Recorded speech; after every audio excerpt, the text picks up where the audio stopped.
Hello friends, अस्सलाम वालेकुम and welcome to M U entertainment. दोस्तों, मैं हूं मोहम्मद उमैर और आप देख रहे हैं M.U एंटरटेनमेंट। एक दफ़ा का जिक्र है कि एक बादशाह के दो बेटे थे और दोनों ही बेवकूफ़ थे। बादशाह का वज़ीर बहुत समझदार और निहायत ईमानदार था, इसलिए बादशाह कोई भी काम करने से पहले अपने वज़ीर से मशवरा लेता था। दोनों शहज़ादे दिल ही दिल में वज़ीर से हसद करने लगे थे।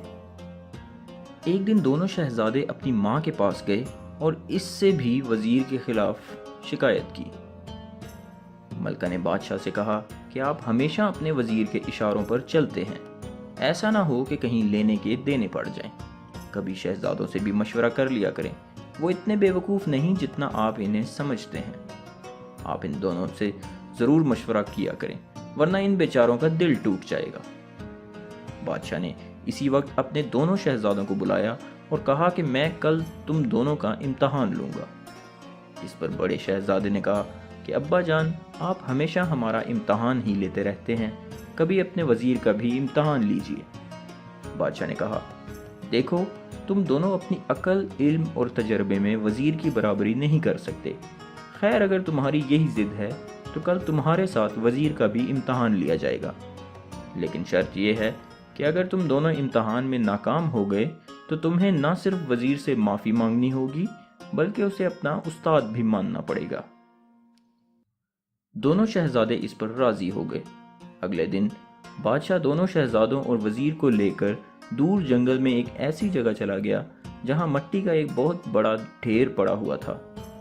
बादशाह ने दोनों शहजादों से कहा कि मैं चाहता हूं कि तुम इस मट्टी को सोने में बदल डालो, यानी कोई ऐसी तदबीर करो जिससे ढेर सारी दौलत बना सको। शहजादे हैरान होकर बादशाह की तरफ देखने लगे। बादशाह ने ऊंची आवाज में कहा, हैरान होकर मेरा मुंह क्या देख रहे हो? मैं तुम्हें 1 महीने का वक्त देता हूं। तुम दोनों 1 महीने में इस मट्टी से दौलत कमाने की तरकीब सोचो। इसके बाद बादशाह ने वजीर को लेकर थोड़े फासले पर ऐसी ही दूसरी जगह पहुंच गया। बादशाह ने वजीर से भी यही बात कही जो शहजादों से कही थी। वजीर ने बड़े अदब से कहा कि जैसा आपका हुक्म हो हुजूर। शहजादे काफी देर तक सोचते रहे, लेकिन दौलत कमाने की कोई तदबीर समझ में ना आई। दिन पर दिन गुजर गए। 2 हफ्ते गुजर जाने के बाद वो दोनों घबराने लगे। फिर उन्होंने सोचा कि जरूर इस मट्टी के अंदर कोई खजाना वगैरह दफन होगा। ये सोचकर उन्होंने जमीन खोदना शुरू कर दी, लेकिन 50-60 फुट गहराई के बाद भी इनको खजाना नहीं मिला। इनकी समझ में कुछ नहीं आ रहा था। आखिरकार हिम्मत हार कर हाथ पर हाथ रखकर बैठ गए। 1 महीने के बाद बादशाह पहुंचा तो इसने देखा कि दोनों शहजादे सर झुकाए बैठे थे।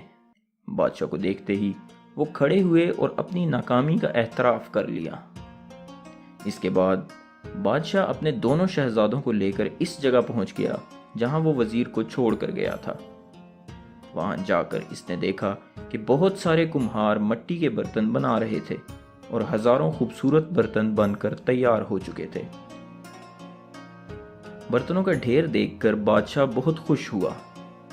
जब बर्तन बाजार में ले जाकर फरोख्त किए गए तो इनसे हजारों रुपए वसूल किए गए। शहजादे अपनी बेवकूफ़ी पर बड़े शर्मसार थे। उन्हें अपनी गलती का एहसास हो चुका था।